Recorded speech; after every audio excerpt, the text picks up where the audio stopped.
प्रातः क्लास चल रहा था। 30/5/1968 के दूसरे पेज के मध्य में बात चल रही थी।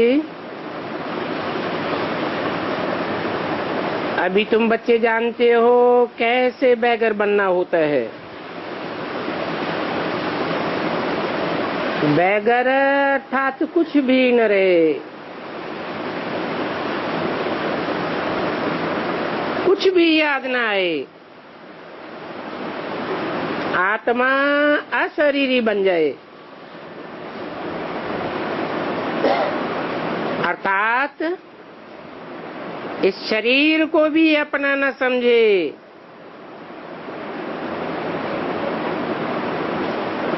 ये देह भी छोड़ करके जाना है।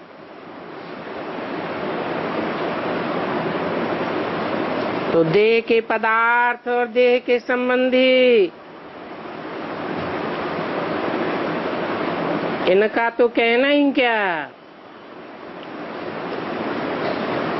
बिल्कुल अशरीरी।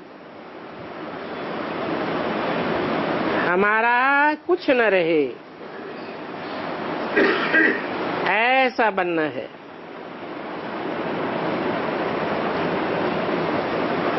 बाप समझाते हैं कि अपन को आत्मा समझो, क्योंकि अभी तुमको आत्मलोक में वापस जाना है।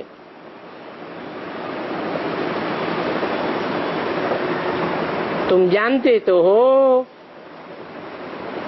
कि बैगर कैसे बनना होता है।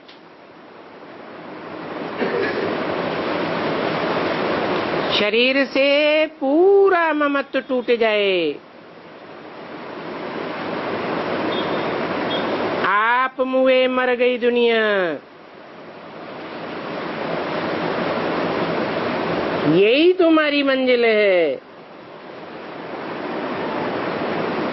समझते हो कि बाबा ठीक कहते हैं। अभी हमको वापस जाना है। शिव बाबा को तो तुम जो कुछ देते हो उसका फिर रिटर्न में दूसरे जन्म में मिल जाता है। इसलिए कहते भी हैं ये सभी कुछ ईश्वर ने दिया है। आगे जन्म में ऐसा कुछ अच्छा कर्म किया है तो उसका फल मिल जाता है। शिव बाबा रखता तो किसी का भी नहीं है। बड़े राजाएं, जमींदार लोग जो होते हैं उनको नजराना भी देते हैं ना। फिर कोई राजाएं नजराना लेते हैं, कोई नहीं लेते हैं। वहां नई दुनिया में तो तुम कुछ भी दान पुण्य नहीं करते हो, क्योंकि वहां तो तुम्हारे पास बहुत पैसे हैं। तो वहां दान किसको करेंगे? वहां तो कोई गरीब होते ही नहीं है। तुम भी बैगर से प्रिंस बन जाते हो। वहां होते ही है सभी साहूकार। कोई भी भिखारी फकीर आदि वहां नहीं होते। तुम ही अभी फकीर से अमीर, अमीर से फिर फकीर बनते हो।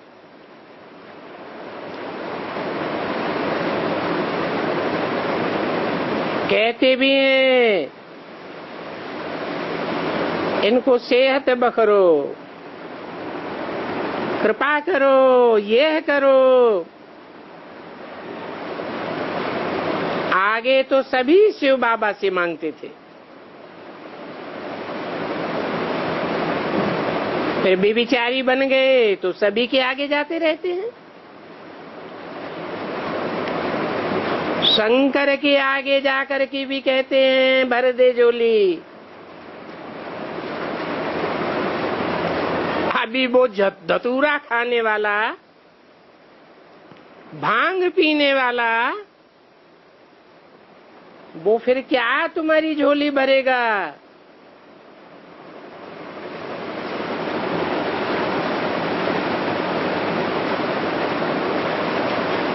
जो खुद भरपूर हो वो ही तुम्हारी झोली भर सकता है।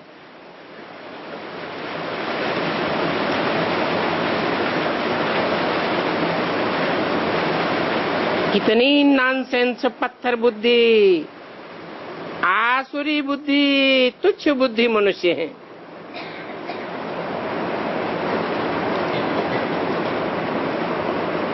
ये सभी बातें तुम अभी समझते हो।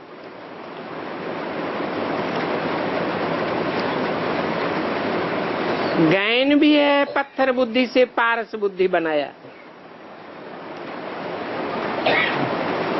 तो तुम बच्चों को तो बहुत खुशी रहनी चाहिए। गैन है अतीन्द्रिय सुख पूछो तो गोप गोपियों से पूछो। किसको फायदा बहुत होता है तो बहुत खुश होते हैं। तो तुम बच्चों को भी बहुत खुशी होनी चाहिए।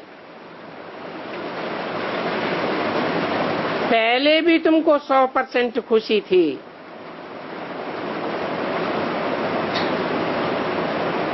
फिर थोड़ी थोड़ी करके परसेंटेज में खुशी कम होती गई। अभी तो कुछ भी नहीं है।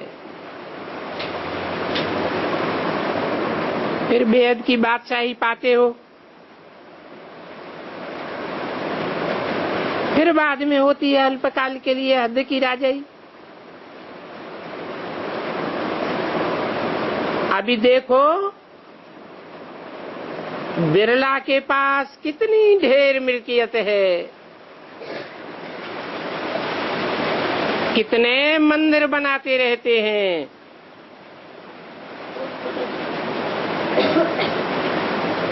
परंतु इन मंदिर आदि बनाने से कुछ भी नहीं मिलता।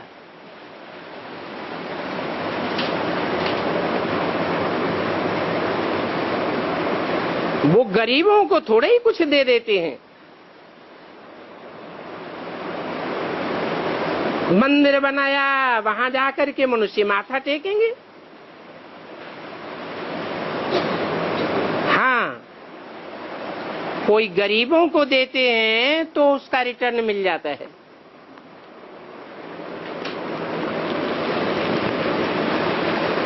तीस 568 की वाणी का 3रा पेज। कोई धर्मशाला बनाते हैं तो बहुत मनुष्य जाकर के वहां विश्राम पाते हैं। बहुत दुआएं मिलती हैं। तो दूसरे जन्म में अल्पकाल के लिए सुख मिल जाता है। कोई हॉस्पिटल बनाते हैं तो भी अल्पकाल के लिए, एक जन्म के लिए सुख मिल जाता है। और यहाँ तो बेहद का बाप बैठ बच्चों को समझाते हैं।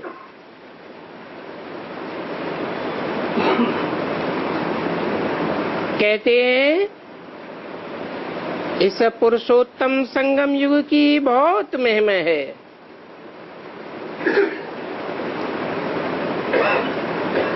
और तुम्हारी भी बहुत महिमा है, क्योंकि तुम ही पुरुषोत्तम बनते हो। और तुम ब्राह्मणों को ही आकर के भगवान पढ़ाते हैं।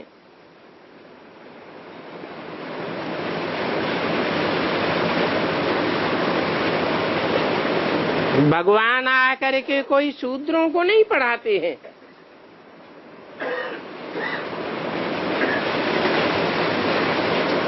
तुम शूद्र से ब्राह्मण बने हो।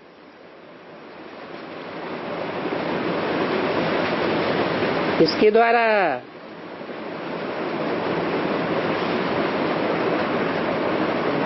है? शूद्र से ब्राह्मण बने हो किसके द्वारा? ब्रह्मा द्वारा। फिर ब्राह्मणों को बैठ शिक्षा दे करके क्या बनाते हैं? देवता बनाते हैं।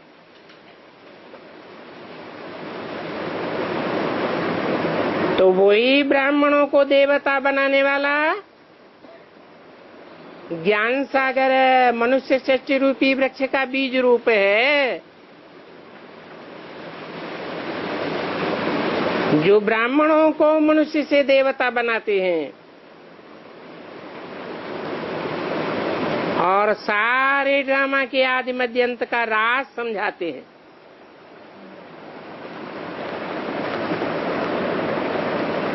कोई तुमसे पूछेंगे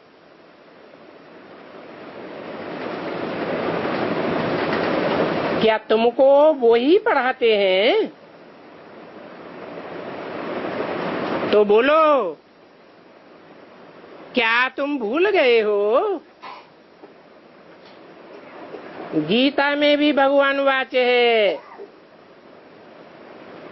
मैं तुमको राजाओं का राजा बनाता हूँ।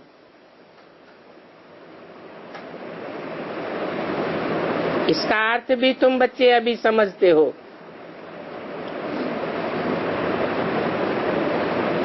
राजयोग सीख करके राजा बनते हो। जो पतित राजाएं होते हैं वो पावन राजाओं की पूजा करते हैं। कौन से युग में? द्वापर में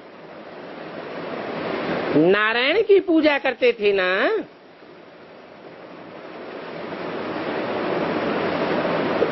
किसकी यादगार दिखाई है?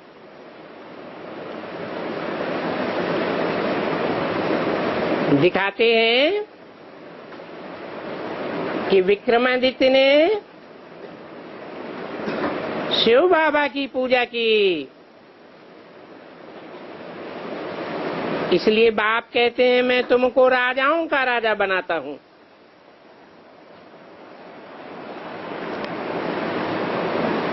ये लक्ष्मी नारायण स्वर्ग के मालिक थे। स्वर्ग के देवताओं को द्वापर कलयुग में सभी पूजन नमन करते हैं।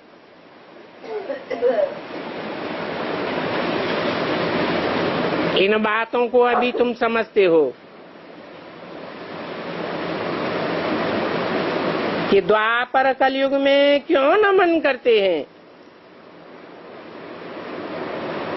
क्योंकि पतित बनते हैं तो पावन का पूजन और नमन करते हैं। भक्त लोग तो कुछ भी नहीं समझते,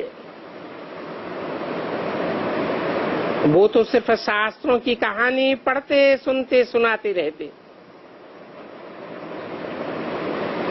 बाप कहते हैं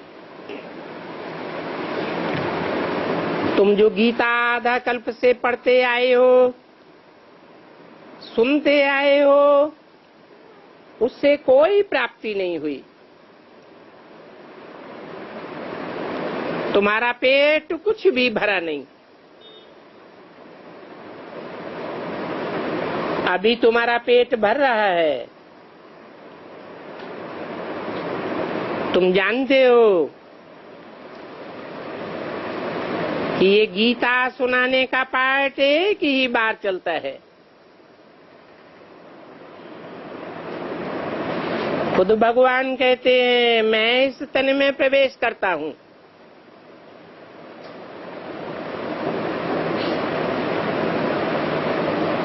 प्रवेश करके तुमको गीता ज्ञान सुनाता हूँ।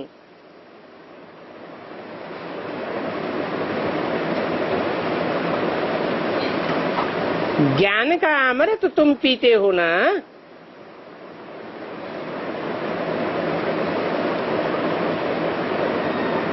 शरीर में प्रवेश करके ही देंगे, नहीं तो ऊपर से डायरेक्शन देंगे क्या?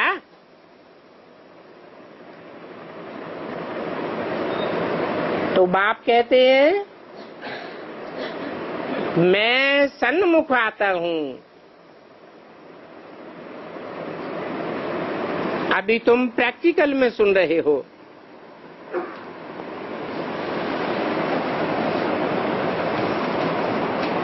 ये ब्रह्मा भी पहले कुछ नहीं जानते थे।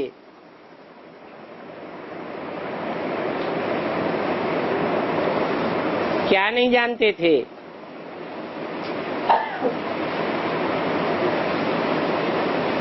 ये भी नहीं जानते थे कि साक्षात्कारों का क्या अर्थ हुआ।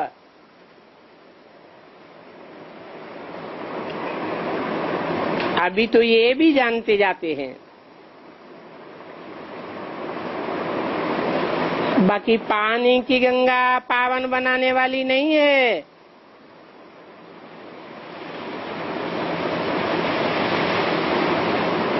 पानी की बात ही नहीं है।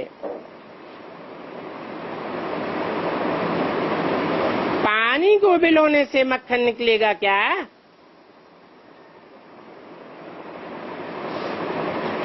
ये तो ज्ञान सागर के ज्ञान की बात है।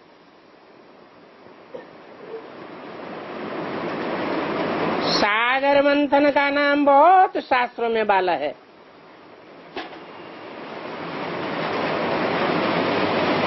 तुम जानते हो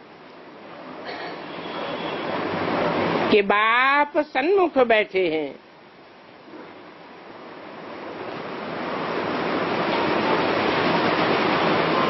तो तुम्हारी बुद्धि अभी ऊपर में नहीं जाएगी।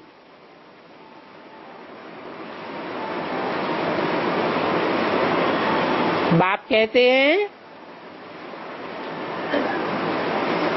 कि जो समझते हैं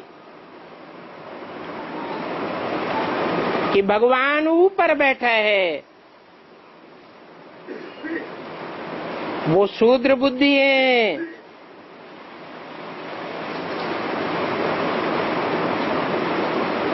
तो तुम्हारी बुद्धि अभी ऊपर में नहीं जाएगी।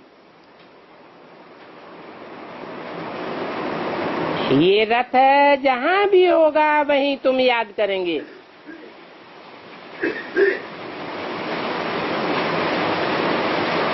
बम्बई जावेंगे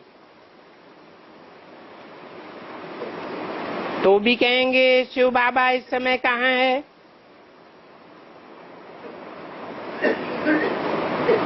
कहेंगे बाबा फलानी जगह गया है।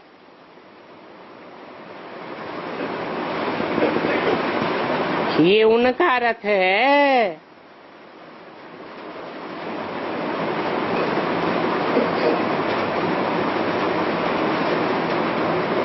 ये तांबे की व लोहे की डब्बी है।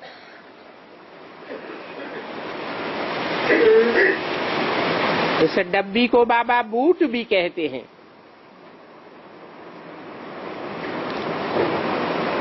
और डबली भी कहते हैं। इस डबली में ये हीरा रखा हुआ है।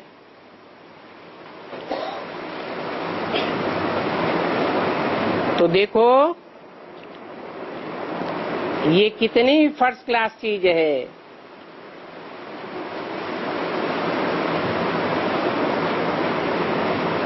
इनको तो रखना चाहिए सोने की डबली में। गोल्डन एज डबली में रखना चाहिए। परंतु बाबा कहते हैं मैं गोल्डन डबली में का प्रवेश नहीं करता हूं।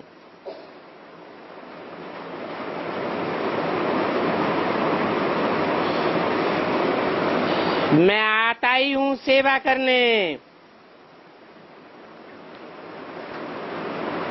धोबी बन करके तुम्हारी सेवा करता हूं।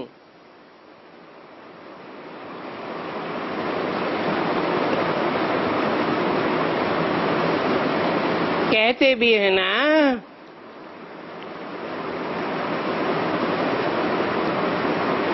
कि धोबी के घर से गई छू। इसको छू मंतर काली कहा जाता है। इस छू मंत्र से सेकंड में जीवन मुक्ति मिलती है।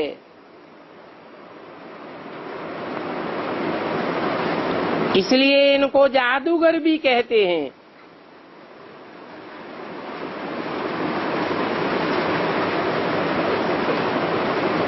क्योंकि सेकंड में ये निश्चय हो जाता है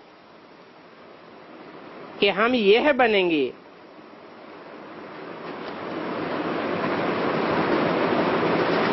ये बातें तुम अभी प्रैक्टिकल में सुनते हो।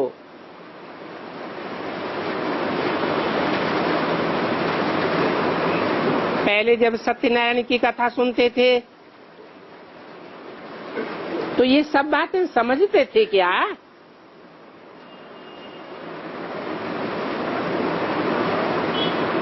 उस समय तो कथा सुनते कोई को विलायत याद आता था, कोई को स्टीमर आदि याद आता था।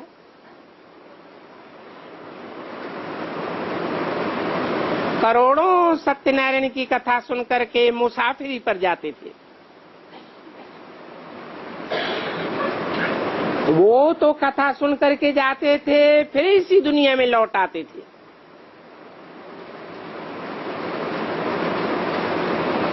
बाप कहते हैं मैं तुमको इस छीछी दुनिया में लौटाने नहीं आता हूं।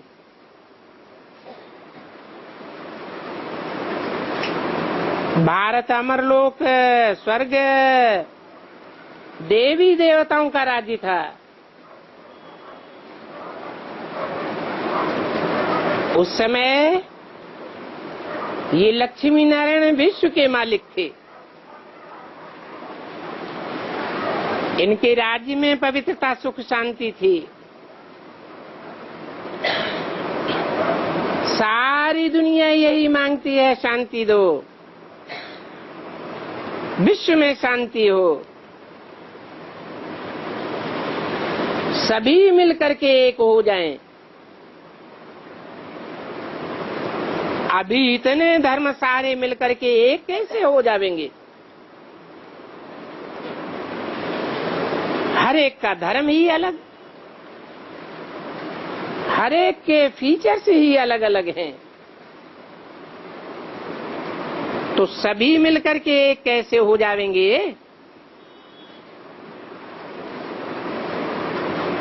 वो तो है ही सुखधाम और शांति धाम। ये तो दुखधाम है। यहाँ अनेक धर्म और अनेक राज्य होते हैं, वहाँ तो एक ही धर्म और एक राज्य होता है। दूसरा कोई धर्म ही नहीं होता जो ताली बजे। उसको कहा जाता है विश्व में शांति। अभी तुम बच्चों को बाप पढ़ा रहे हैं।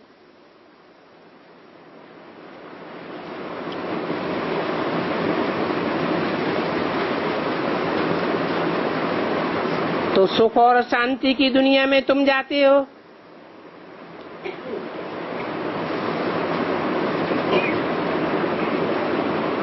ये भी जानते हैं सभी बच्चे एक रस नहीं पढ़ते हैं। पढ़ने वाले स्टूडेंट्स नंबरवार तो होते ही हैं। ये सारी राजधानी स्थापन हो रही है। यहाँ बच्चों को कितना समझदार बनाया जाता है। ये ईश्वरीय यूनिवर्सिटी है, परंतु भक्त लोग इसको समझते नहीं हैं। अनेक बार सुना भी है भगवान वाच, क्योंकि गीता है ही धर्म शास्त्र भारतवासियों का। इस गीता की तो सारी दुनिया में अपरम अपार महिमा है। सर्वशास्त्र में शिरोमणि गीता कही जाती है। श्री श्रेष्ठ को कहा जाता है। और श्रेष्ठ ते श्रेष्ठ पतित पावन सदगत याता एक ही भगवान है, जो सब आत्माओं का बाप है।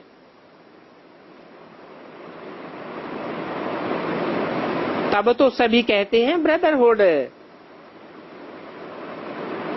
वी आर ऑल ब्रदर्स, हम सभी आत्माएं भाई भाई हैं।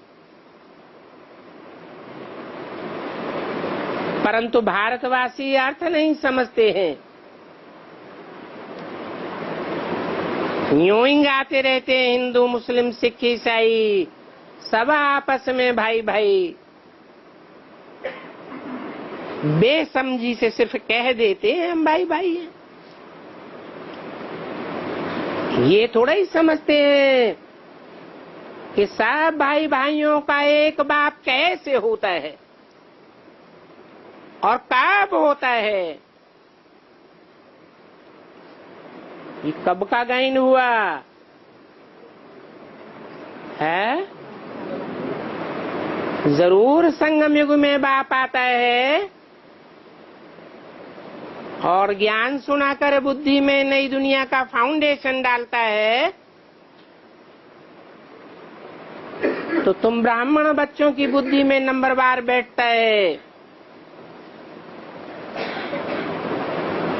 कि ब्रह्मा के पहले पहले जो 4 पुत्र हुए,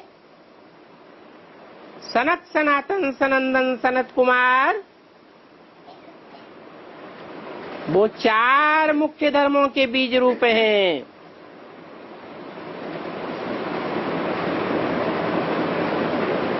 जिन्हें रामायण में राम के भाइयों के रूप में बोला गया है।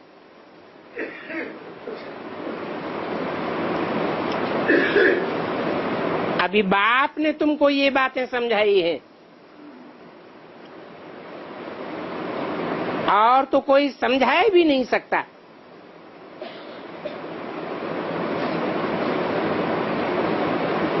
कि हम आत्माएं कैसे भाई भाई हैं और हम सभी शांति धाम के रहने वाले हैं।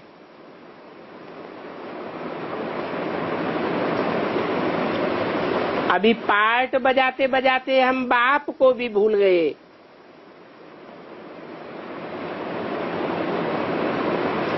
अपने घर को भी भूल गए।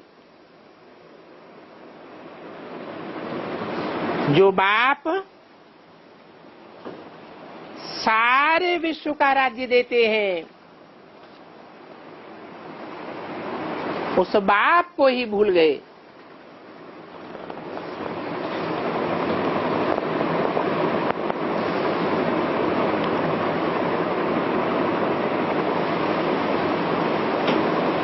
इस बात की भी शूटिंग कहाँ होती है?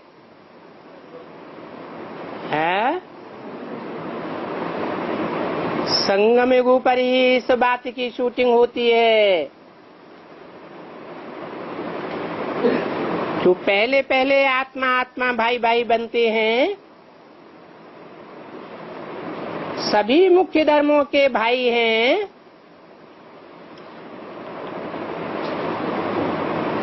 चारों ही मुख्य धर्मों की बीज रूप आत्माएं हैं। वो संगम युग में ही बाप को पहचानती हैं। पहले पहचानती हैं, फिर बाद में भूल जाती है।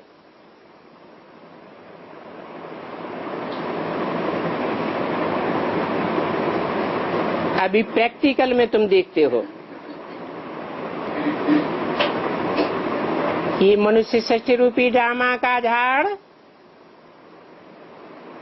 कैसे फिरता है।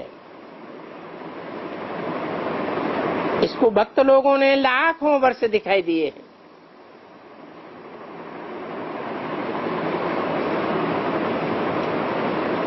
कहते हैं कि कलयुग की आयु ही अभी 40,000 वर्ष पड़ी है।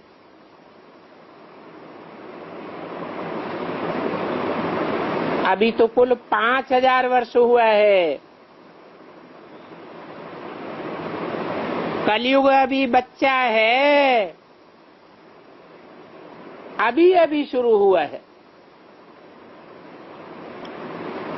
बाप कहते हैं कि देखो मेरे बच्चे कितने मूर्ख बन गए, कितना घोर अंधेरे में आ गए हैं, क्योंकि ये है ही रावण राज्य, कुछ भी समझते नहीं है।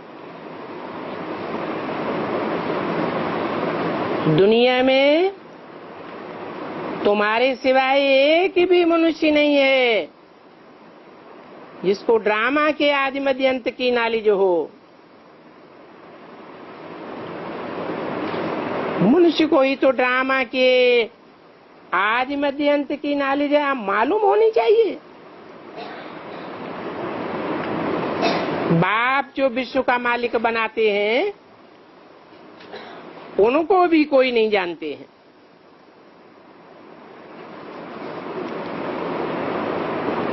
तो बाप कहते हैं तुमको कितना धनवान बनाता हूं, सारे विश्व का मालिक बनाता हूं। फिर बाद में तुम राजाई गंवाए देते हो।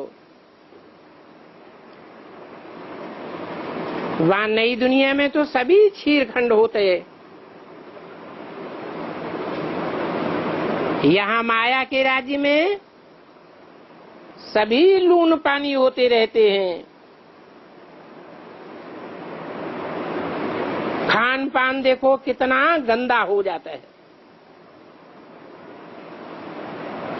इनको कहा जाता है पतित दुनिया। पावन दुनिया थी जब तुम सतो प्रधान थे, सतयुग में ही सतो प्रधान थे, वहां देवताएं थे। फिर पावन से पतित कौन बनाते हैं, ये भी समझ की बात है। कौन बनाते हैं? हैं? कौन रावण? माया रावण। अरे चित्र बनाते हैं तो चरित्र को धारण करने वाला कोई तो प्रैक्टिकल में होगा। तो कौन पतित बनाते हैं, कब से बनाते हैं? है? सतयुग त्रेता में तो तुम पावन थे, फिर पतित किसने बनाया? रावण ने। रावण कौन है? इसलिए मुरली में बोला है जरूरी है गुरु लोग। ये गुरु लोग ही पतितों को पावन बनाते हैं कि पतित बनाते हैं? है? क्या बनाते हैं? उनके फॉलोअर्स क्या समझते हैं? है? सबसे बड़ा धर्म गुरु कौन?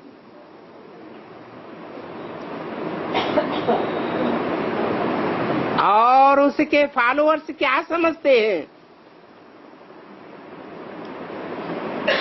है? अरे दुनिया में सबसे बड़ा देहधारी धर्म गुरु कौन है? हा? जोर से नहीं बोलते। और उनके फॉलोअर्स क्या समझते हैं? हमको पावन बना के गए कि पतित बना के गए? समझते हैं हमको हमारा गुरु ही पावन बना के गया। अब हम पावन दुनिया में बैठे हैं,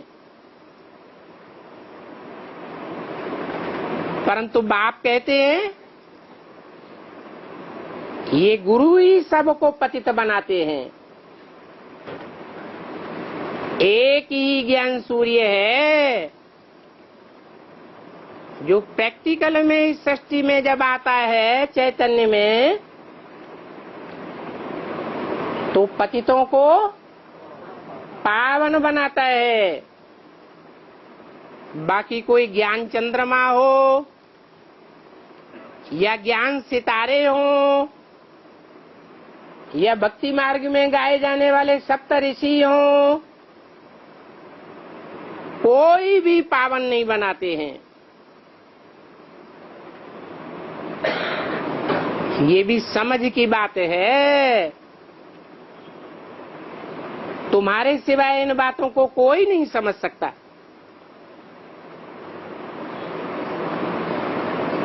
ऐसा लक्ष्मी नारायण जैसा विश्व का महाराजा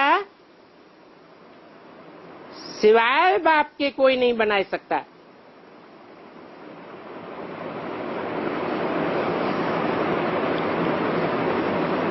तो समझना तो चाहिए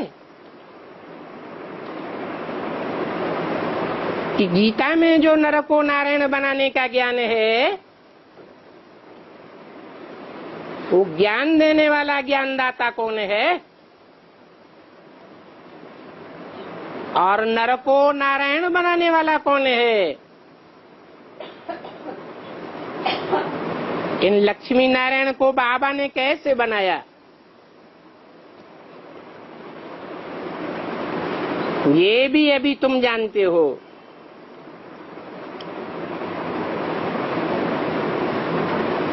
इन्होंने राज्य पाया, फिर कैसे गंवाया ये भी तुम जानते हो।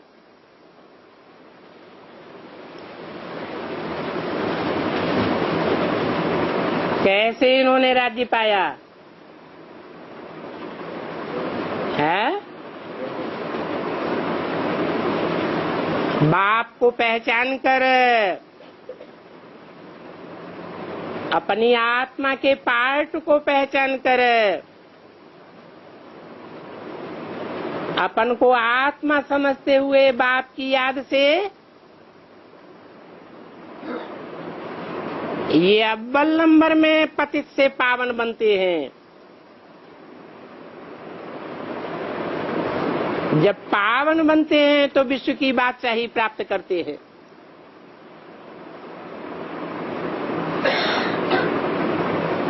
फिर अनेक गुरुओं के झमेले में आकर कैसे द्वापर युग से पतित बनते हैं। नाम ही है द्वापर युग, द्वैतवादी युग है। दो दो धर्म, दो दो राज्य, दो दो कुल, 2 से 4, 4 से 8 मतें कैसे हो जाती हैं। इस चक्र को जानने से तुम ये बन जाते हो और नंबरवार पुरुषार्थ अनुसार लक्ष्मी नारायण बनते हो। ये पढ़ाई है। भक्ति को पढ़ाई नहीं कहा जाता है। भक्ति तो अज्ञान है, अंधश्रद्धा है। जहाँ कुछ भी अहम ऑब्जेक्ट नहीं होती है। इतने वेद शास्त्र आदि पढ़ते हैं, परंतु उनसे मिलता क्या है? यहाँ तो भगवान वाच है कि मैं राजयोग सिखलाता हूँ और राजयोग सिखा करके राजाओं का राजा बनाता हूँ, परंतु वो कब आया ये किसी को पता नहीं है। किसी को पता नहीं है। तुमको तो पता होगा कब आता हूँ, है? कब आता हूँ? अरे सब चुप।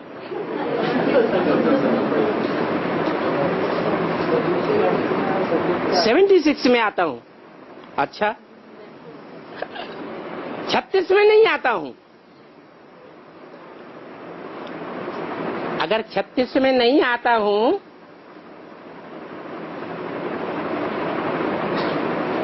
तो ये 70वीं शिव जयंती 75वीं शिव जयंती कैसे मनाते हैं? झूठी मनाते हैं क्या है? ज्ञान युक्त होकर मनाते हैं या ज्ञान से मनाते हैं? जैसे भक्ति मार्ग के लोग मनाते रहते हैं, ऐसे ही अपन को ज्ञानी कहने वाले ब्राह्मण भी मनाते रहते हैं।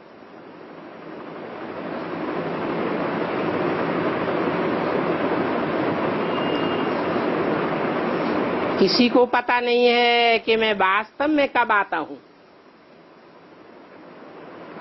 आने से ही 1 सेकंड में तुमको ब्रह्मा सो विष्णु बनाए देता हूं। तो 76 में आता हूं क्या है? 76 में ब्रह्मा सो विष्णु बन गया क्या? बन गया या सिर्फ बुद्धि में पहचाना? कोई भी बात पहले बुद्धि में आती है, फिर कागज में नक्शा खींचा जाता है, बाद में मकान बनता है। तो कोई बतावे मैं कब आता हूं? आता हूं उसकी यादगार जयंती है या भक्ति मार्ग में कोई दूसरा नाम दिया जाता है? महाशिवरात्रि नाम दिया जाता है, जयंती नाम क्यों नहीं दिया जाता?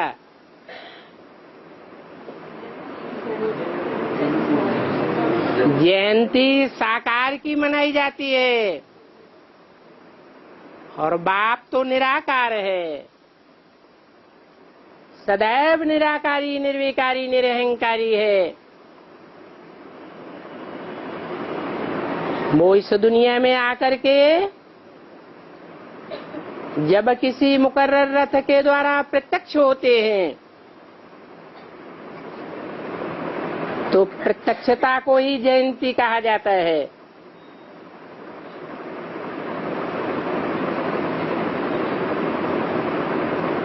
जरूर किसी बच्चे के द्वारा प्रत्यक्ष होंगे या स्वयं बिंदी प्रत्यक्ष हो जाएगी? कोई बच्चे के द्वारा प्रत्यक्ष होते हैं। जिस बच्चे के द्वारा प्रत्यक्ष होते हैं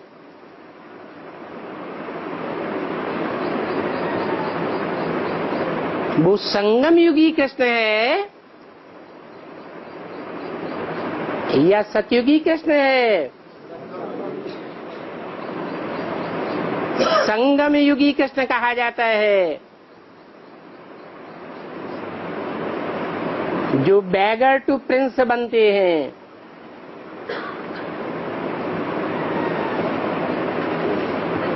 फिर बाद में नारायण बनते हैं।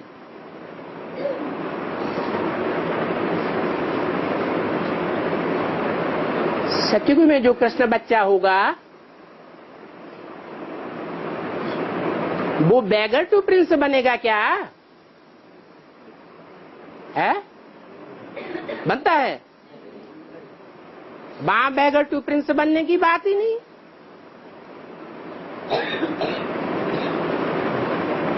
तो देखो दुनिया में आज किसी को भी पता नहीं है कि बाप कब आया।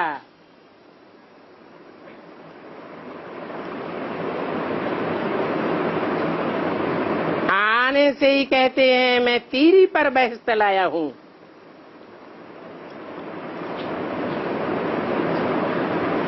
एक सेकंड में ब्रह्मा से विष्णु बनाए देते हैं। तो कब की यादगार है महाशिवरात्रि? 1936 की यादगार है 1976 की यादगार है या कोई और तिथि तारीख है?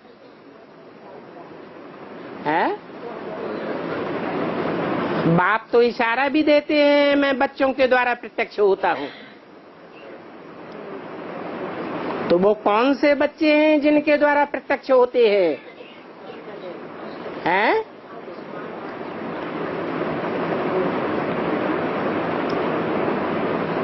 अभी अभी बताया,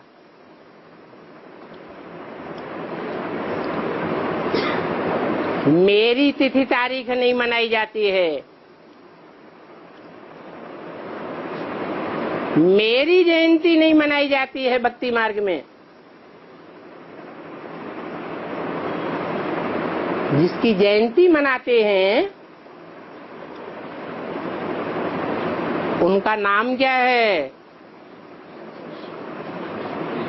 भक्ति मार्ग में किनकी जयंती प्रसिद्ध है?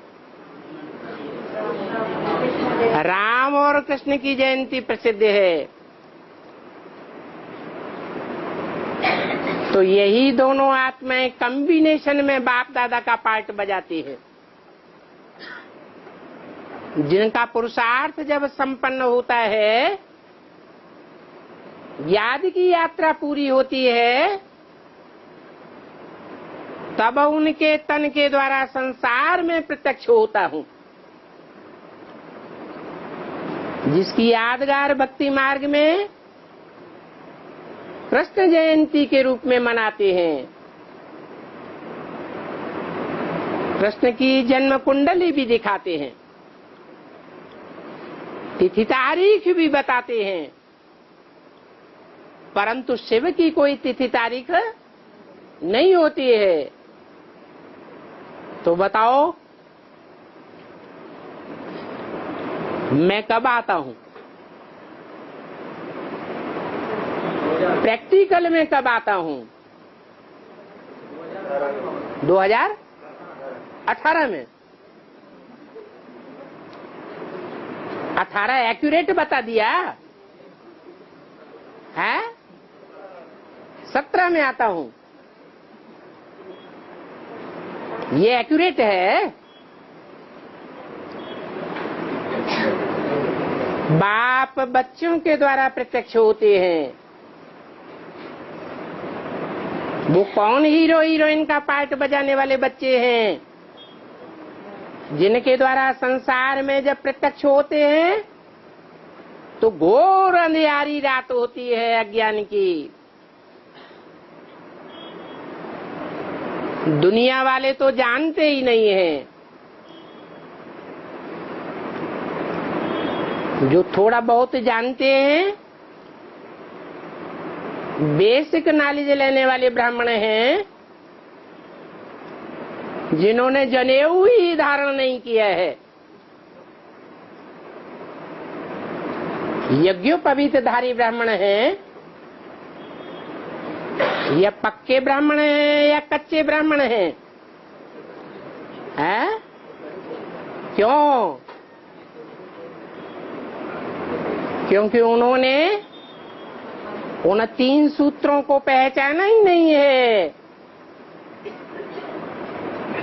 ब्रह्मा का सूत्र, विष्णु के ज्ञान का सूत्र, शंकर के ज्ञान का सूत्र। वो तीनों ही सूत्र कैसे निराकार बाप से बंधे हुए हैं, जिन्हें ब्रह्म फांस कहा जाता है। ये 3 सूत्र रूपी यज्ञोपवीत को बुद्धि में धारण करने वाली आत्माएं ही पक्के ब्राह्मण हैं, जो जानते हैं कि विजयी विश्व तिरंगा प्यारा सारे विश्व में विजय प्राप्त करने वाला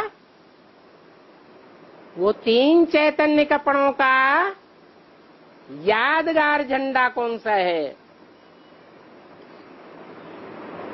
और वो 3 कपड़े कौन कौन से हैं?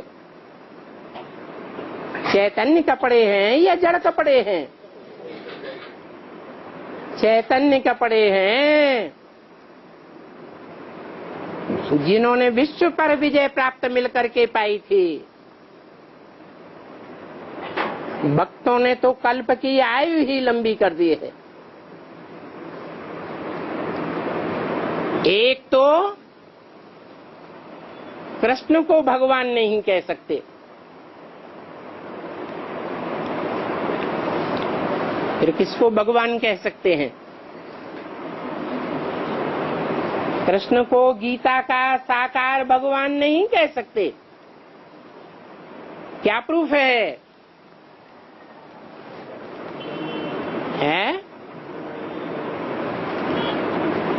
नहीं,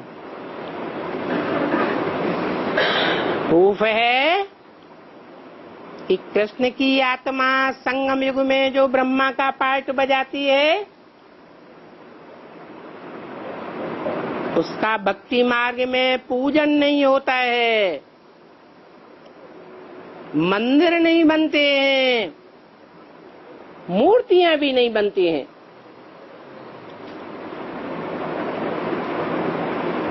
और शंकर की मूर्तियां भी बनती हैं,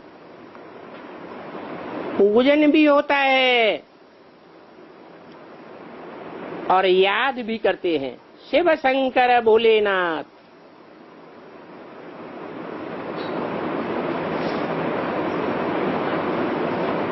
ब्रह्मा को शिव के साथ नहीं मिलाते, विष्णु को भी शिव के साथ नहीं मिलाते, 33 करोड़ देवताओं में से कोई को भी शिव के साथ नहीं मिलाते, सिर्फ शंकर को ही शिव के साथ मिलाया है। इसका कारण क्या है?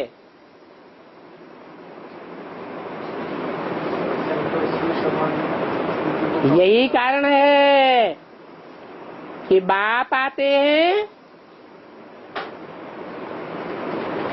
तो नंबरवार बच्चों को आप समान बनाते हैं। जो अव्वल नंबर होता है वो ही बाप समान कहा जाता है, जिसके लिए भक्ति मार्ग में कह दिया है, क्या कह दिया है? आत्मा सो परमात्मा। अब भगवान तो एक ही होता है ना, अनेक भगवान कैसे हो सकते? हाँ, ये जरूर कह सकते हैं कि भगवान ने पढ़ाई पढ़ा करके भगवान भगवती बनाया, भगवान ने ऐसा बनाया इसलिए उनको भी भगवान भगवती कह देते हैं। परंतु बाप कहते हैं कि भगवान एक को ही कहा जाता है।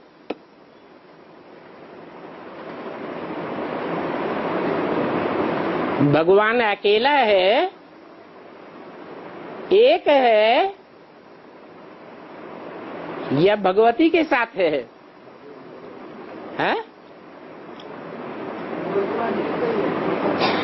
अंग्रेज लोग तो कहते हैं गॉड इज वन।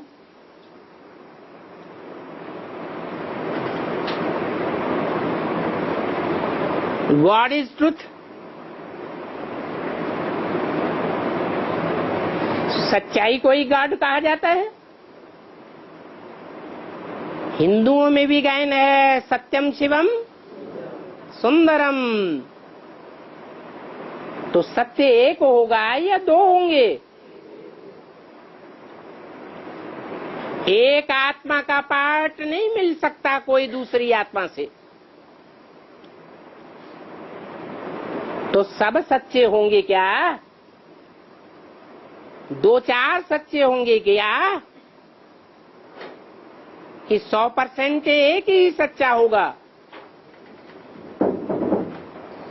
बाप कहते हैं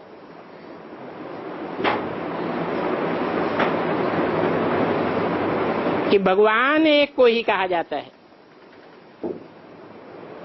ये तो देवी देवताएं हैं जो अनेक होते हैं।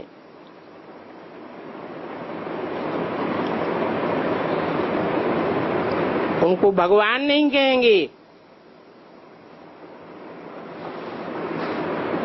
ये डीटीज में है। अब बताओ, आदि सनातन देवी देवता धर्म किसने स्थापन किया?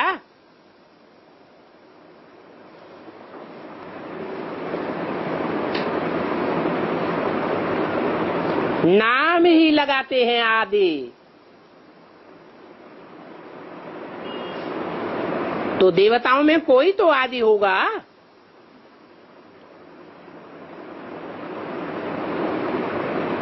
क्या कहते हैं हिंदू, मुसलमान, सिख, ईसाई? सृष्टि के आदि पुरुष का नाम क्या देते हैं? आदिनाथ, आदिदेव, आदम, एडम। तो वो समझते हैं कि अल्लाह अव्वल दीन एक है। जिस अल्लाह ने आकर के अव्वल दीन अर्थात धर्म की स्थापना की, उसका नाम देते हैं आदि सनातन देवी देवता धर्म।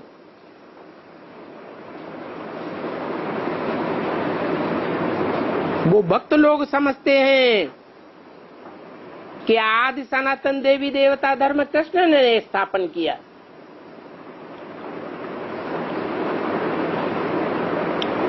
कौन से भक्त समझते हैं?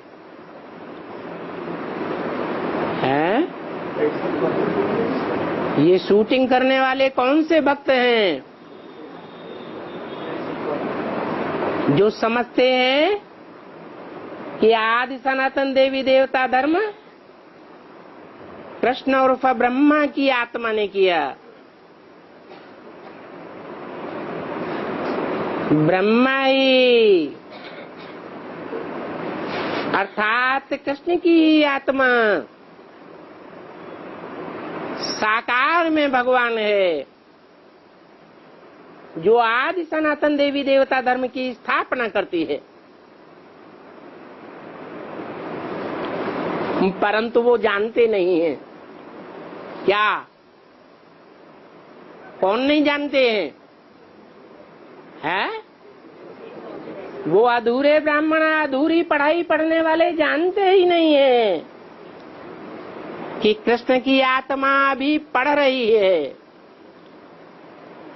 वो क्या समझते हैं? कृष्ण की आत्मा पढ़ाई रही है या पढ़ रही है? वो समझते हैं कि पढ़ाई रही है। वो गीता का भगवान है। और बाप कहते हैं कृष्ण तो गीता का भगवान है ही नहीं।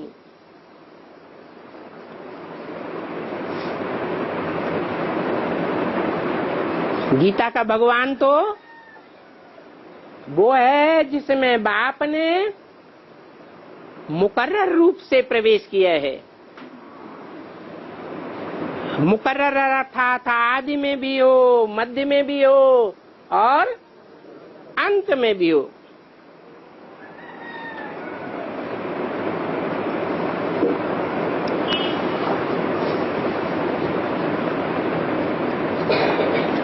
तुम उनकी डायनेस्टी के देवता बन जाते हो।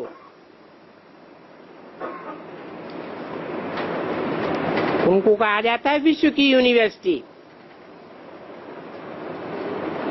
सारे विश्व की सदगति करने वाला एक ही बाप है। कैसे सारी दुनिया सदगति को पाती है ये भी तुम ही जानते हो। सारी दुनिया कैसे सदगति को पाती है? सिर्फ सूर्यवंशी ही सदगति को पाते हैं या सारी दुनिया सदगति को पाती है?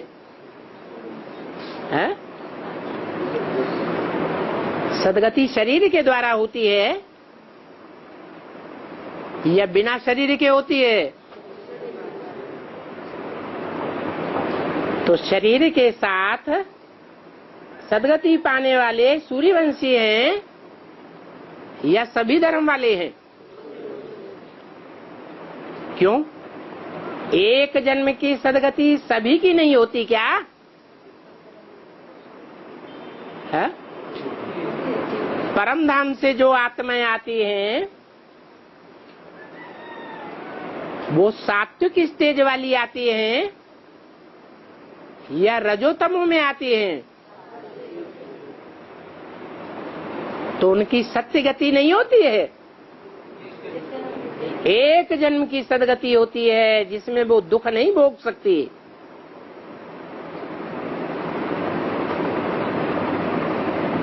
तो ये बात तुम जानते हो।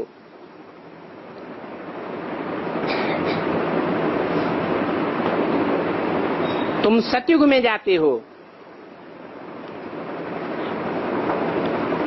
वहां नई दुनिया में बहुत थोड़े रहते हैं। बाकी तो सभी शांति धाम चले जाते हैं। फिर वहां से नंबरवार आते रहेंगे। आत्माएं सभी छोड़ करके शरीर चली जाती हैं। हर 5,000 वर्ष के बाद तुम फिर से ये बनते हो। इसको ज्ञान कहा जाता है। ये ज्ञान कोई भी नहीं दे सकता, एक बाप द्वारा ही मिलता है। एक से आता है ज्ञान और बाकी सभी से आता है अज्ञान। अब बताओ तुम्हारा टीचर कौन है? तुम कहेंगे शिव बाबा। हमको शिव बाबा पढ़ाते हैं। उसे एक को ही सदगुरु कहा जाता है। बाकी गुरु लोग तो ढेर के ढेर हैं।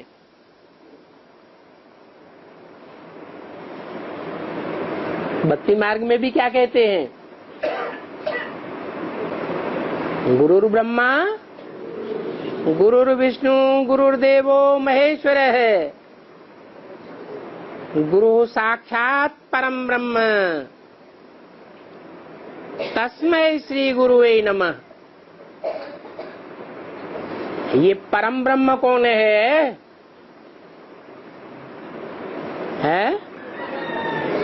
परम कहने से ही साबित होता है कि कोई से टैली किया गया है। ब्रह्मा एक होता है या अनेकों के नाम है? अनेकों के नाम ब्रह्म है। उनमें से एक ही ब्रह्म है जो परम ब्रह्म कहा जाता है। कहते भी हैं परम ब्रह्म परमेश्वर।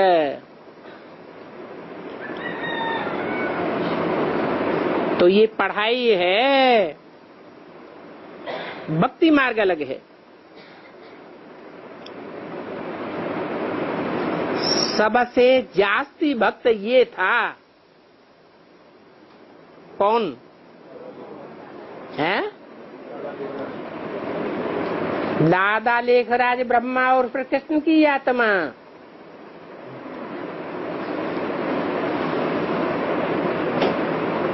और उसके फॉलोअर्स भी क्या होते हैं? भक्त बनते हैं कि ज्ञानी बनते हैं? भक्त के फॉलोअर भक्त ही बनेंगे। थे तो तुम भी भक्त। जो बहुत बहुत भक्ति करते हैं तो फल भी उनको देते हैं। अब तुम जानते हो कि हम ही पुराने भक्त हैं। पहले एक शिव की पूजा करते थे,